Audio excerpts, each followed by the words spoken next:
va voir comment faire des silhouettes avec 4 méthodes différentes qui vous donneront chacune un rendu différent. Je vais vous montrer 4 méthodes en studio, mais c'est un exercice que vous pouvez aussi faire en extérieur. Pour des soucis plutôt logistiques, je vais faire ces 4 méthodes sur fond blanc. Mais les 2 dernières méthodes pourront se faire sur fond noir. Vous verrez que de toute façon, ça changera pas grand chose au niveau du rendu. Donc c'est parti, je vais vous expliquer tout ça. Dans toutes les méthodes que je vais vous présenter, faites attention à la silhouette en elle-même. Si je prends une silhouette comme ça, comme je suis là actuellement, ça va rien donner vraiment de fou parce qu'on va juste voir la silhouette de ma tête, de mes épaules et du reste de mon corps. Alors que déjà, si on fait des formes de ce style-là, on essaye de faire des petits triangles. Donc vaut peut-être mieux enlever les vêtements, en tout cas, non, peut-être pas enlever les vêtements. Oui, il faut enlever les vêtements. Sans déconner, le nu est très sympa pour les silhouettes justement. Va peut-être falloir justement enlever les vêtements au niveau des bras pour dire de voir vraiment le bras lisse et non pas des plis de vêtements au niveau de la silhouette, ce qui sera pas très joli, pas très gracieux, ou alors que vous allez devoir corriger en post-prod. On va plutôt privilégier des vêtements moulants ou voilés. Des petits voiles, c'est assez sympa pour les silhouettes, ça donne un petit côté un petit peu féerique et puis, enfin, le fait de voir vraiment la silhouette va vous faire voir les choses autrement en fait.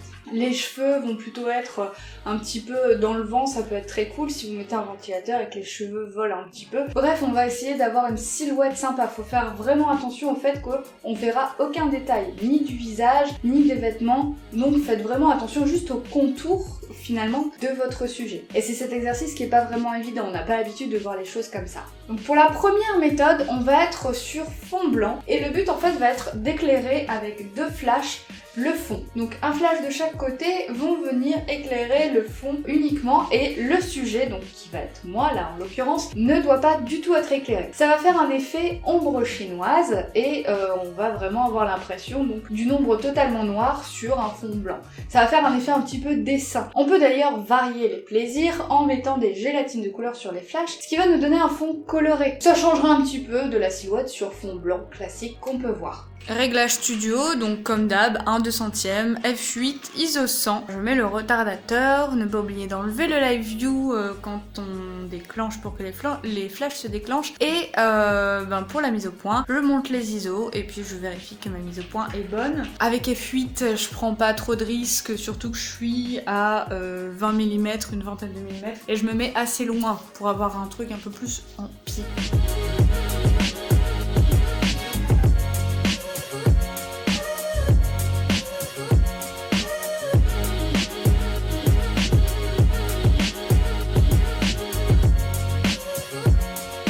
Pour la deuxième méthode, on va plutôt partir sur un fond rétro-éclairé. Donc cette fois-ci, on va pas pouvoir varier la couleur du fond. Et le désavantage de cette méthode, c'est qu'il va vous falloir une grande softbox ou une grande octobox qui vous permettra en fait de souligner la silhouette et de venir la positionner derrière votre sujet. Donc là, on va pas venir faire réfléchir la lumière sur le fond, mais là, on va tout simplement utiliser la lumière comme notre fond. Ce qui aura un rendu un petit peu différent aussi. Vous pouvez aussi tout simplement utiliser un fond en tissu que vous allez venir éclairer par l'arrière. Ce qui est bien, c'est d'en mettre un. Moi, ce que je faisais avant, je prenais un fond en tissu que j'avais, parce que j'avais que ça, blanc, et je le mettais devant une fenêtre, ce qui permettait en fait d'avoir la lumière du jour extérieur et qui me faisait une silhouette qui était très sympa, le rendu était très cool. Après, en post-prod, de toute façon, vous allez devoir booster vos contrastes, donc vous inquiétez pas si à la prise de vue, la silhouette est pas parfaite et que vous avez encore des petits détails dans les ombres, vous pourrez les corriger après. Par contre, il faut vraiment que votre sujet soit très sombre et que votre arrière-plan soit très clair. Cette méthode est d'ailleurs celle qui est utilisée pour les photos de silhouettes en extérieur. Étant donné que le ciel est rétro-éclairé entre guillemets, il est beaucoup plus clair en fait que le sujet que vous allez prendre en photo. Ce qui fait que si vous paramétrez vos réglages pour bien exposer le ciel et qu'en plus votre sujet est à l'ombre,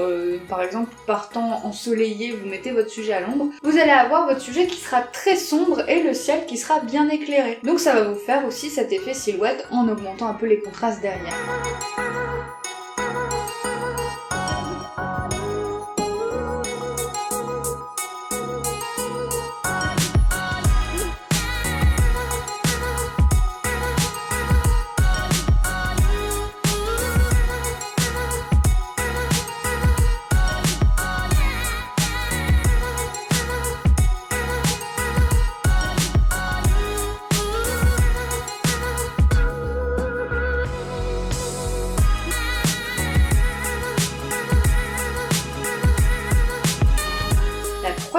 pour avoir un effet de silhouette peut être faite, comme je vous l'ai dit en début de vidéo, sur fond noir. Parce que là, vous n'allez plus du tout éclairer le fond. Le but, ça va être d'éclairer le sujet par l'arrière. Donc vous n'allez plus avoir cet effet d'ombre chinoise, par contre vous allez avoir un liseré blanc qui va entourer votre sujet. En gros, votre sujet, ce sera une silhouette noire sur fond noir et le liseré blanc va entourer votre sujet pour pouvoir le dessiner, pour pouvoir dessiner sa silhouette. C'est une méthode qui est très sympa aussi, que j'utilise par exemple aussi quand je fais des dos nus et que j'aime beaucoup comme méthode. Vous allez avoir besoin d'éclairer donc avec 2 flashs à l'arrière de votre sujet et sur les côtés. Vous allez éclairer le dos de votre sujet, donc pas du tout l'avant, et ça va vous permettre de dessiner sa silhouette. C'est un exercice qui, quand on le maîtrise un petit peu, quand on s'exerce, est très sympa et très simple à faire. Vous pouvez d'ailleurs utiliser des lumières fixes pour ces exercices. Depuis tout à l'heure, je parle de flash parce qu'on a plus d'intensité lumineuse possible avec les flashs et donc plus de marge de manœuvre. Mais au début, je faisais mes silhouettes avec des lumières fixes, donc ça pose aucun problème. Avec les flashs, vous allez avoir l'avantage de pouvoir laisser une lumière ambiante et les flashs vont venir tout simplement souligner la silhouette et complètement casser la lumière ambiante. Alors que si vous travaillez en lumière fixe, vous allez avoir des soucis avec cette lumière.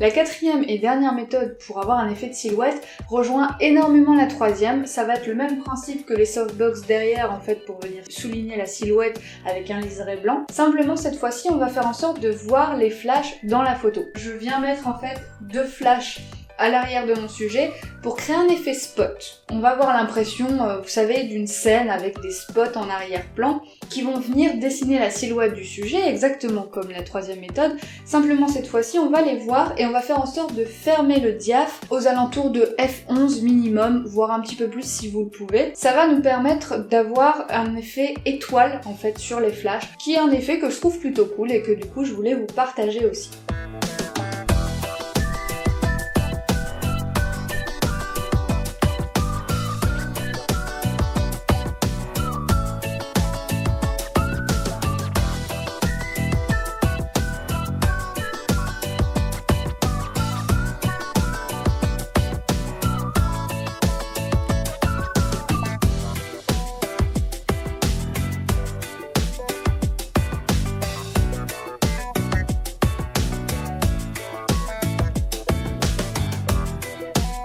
Et donc cette dernière méthode peut se faire avec un flash ou 2.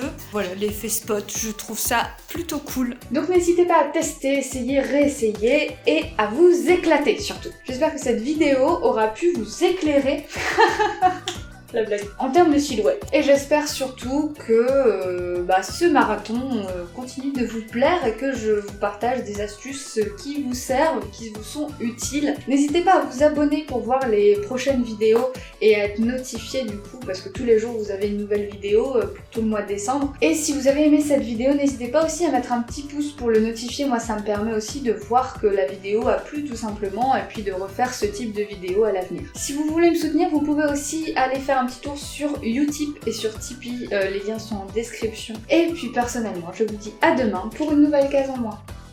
Avec 4 méthodes différentes qui vous rendront 4 méthodes différentes qui vous rendront 4 rendus différents. Oui. Aujourd'hui, on va voir comment faire des silhouettes avec 4 méthodes différentes qui feront des rendus. Je sais pas dire cette phrase. Et le désavantage de cette méthode, c'est qu'il va vous falloir une grande orthographe. Je sais pas dire cette phrase.